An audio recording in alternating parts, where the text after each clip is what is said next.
temperatures for today are Martin Haven and Calvin Fish. Let's go to Martin now. Alan, it's an even 100 degrees Fahrenheit here on the grid as the cars are ready for the start of this Grand Prix of Texas. 102 on the track. But for Alan McNish, the real heat is going to be from right behind him.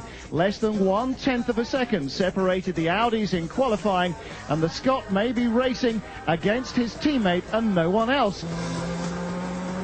Carthagena defending at Priory and again at Brooklands, going to the apex very early. That makes him slower than Bruni, who can afford to use the full width of the road, and now he gets inside at Luffield. Great move from Bruni. Carthagena, I don't think would have been expecting that. He tried to stay up by the apex, but Bruni was with him, and it's wheel to wheel, accelerating hard past the pits. This is great aggressive driving from Gianmaria Bruni.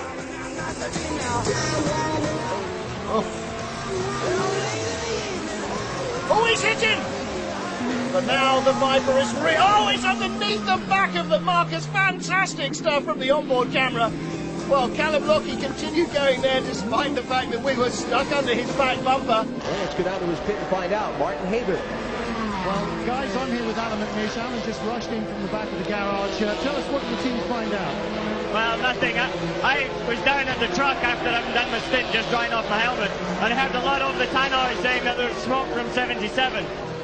Now, it looked pretty greasy out there. On intermediates, you had a spin, but once you get onto full wets, the car seems to be pretty well together, much better so than the Nürburgring. Yes, I think we made a slight...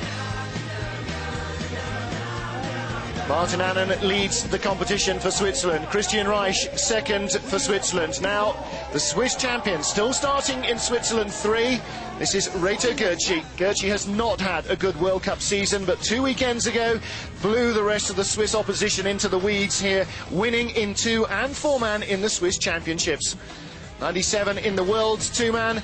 Reto Gurci on top of the world mile. Let's see if he can come back from a slump in form at the beginning of the season and win here in St. Moritz.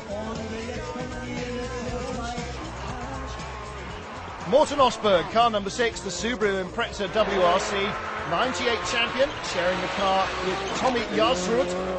They're third quickest on the first stage. The man who goes through fastest in his Toyota Corolla WRC, Roar Vanebo and Ugyen Treider.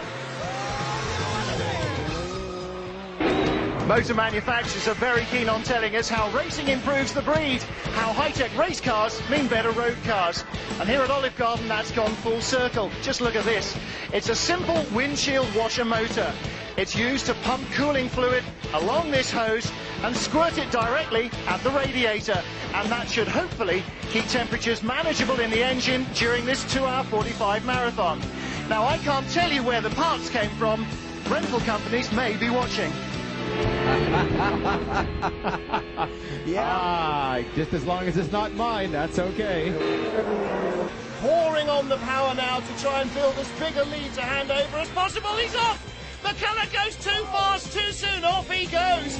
And he's lost the nose of the car as well. From the lead to disaster in half a lap. Ian McKellar loses the nose of the TBR.